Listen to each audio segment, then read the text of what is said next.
Are you confused about all the dates you've been hearing when it comes to applying for PPP forgiveness? Have you heard 24 weeks, 8 weeks, 10 months, 60 days, 90 days?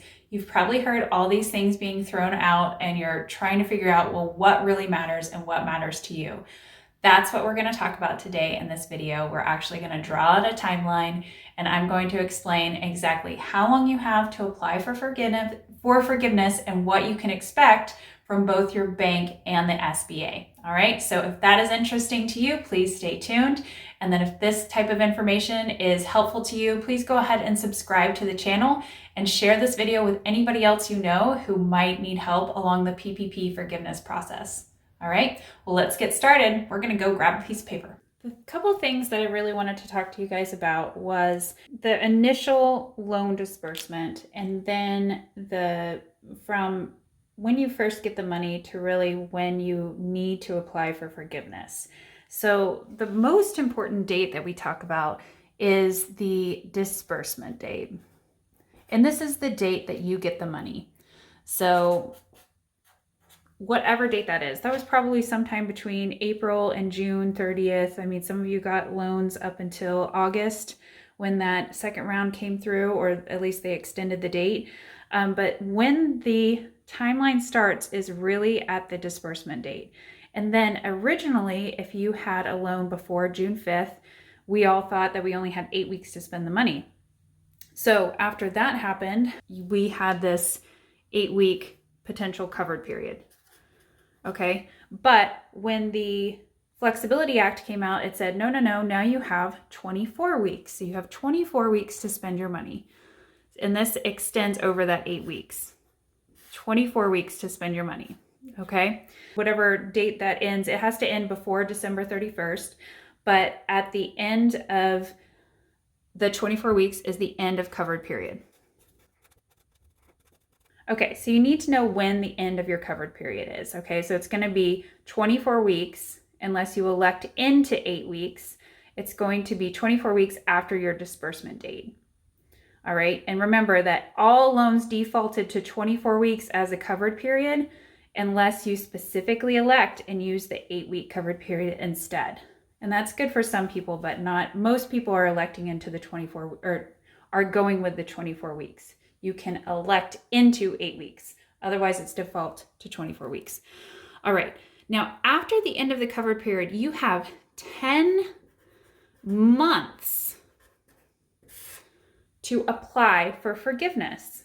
So this gives you a lot of flexibility on when you want to apply for forgiveness. Most people are not going to wait this long, but some people for administrative purposes and whatnot might want to wait a little while and use the full 10 months. So you have 10 months to apply for forgiveness after the end of your covered period, okay?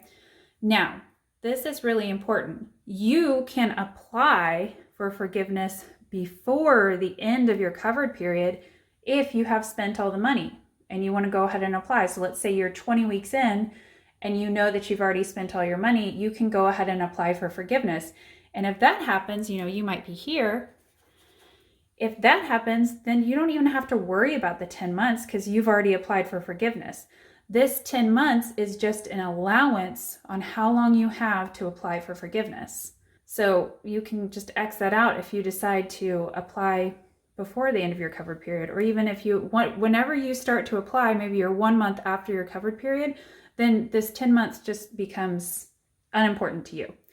So once you do apply, whether it's before the end of your covered period, right at or after, then we go into the second timeline, okay?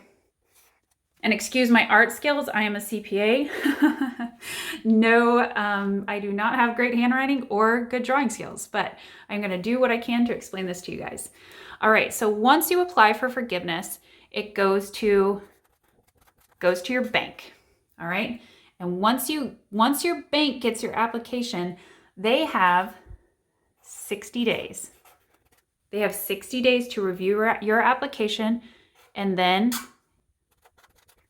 they need to move it on to the SBA for approval. Once the SBA has it, the SBA has 90 days. 90 days in their care before they have to give you an answer. Okay? 90 days. And then they must have a determination. And when they decide what they're going to do, how much is approved, how much is eligible under the PPP, they are going to fund the bank. So if you get 100% forgiven, they're going to fund 100% of that back to the bank. And then you might have a couple days before you hear back from your bank. But this is the general timeline. So if you are working under pressure, maybe you have something going on, maybe you have a transaction that you're trying to complete, or for some reason, you need to keep this timeline in mind, because if you want this all done fast and you want to have your forgiveness determination, you're going to need to get on it and go ahead and start applying for forgiveness as soon as possible, because this timeline is very realistic that they might use these maximums. All right.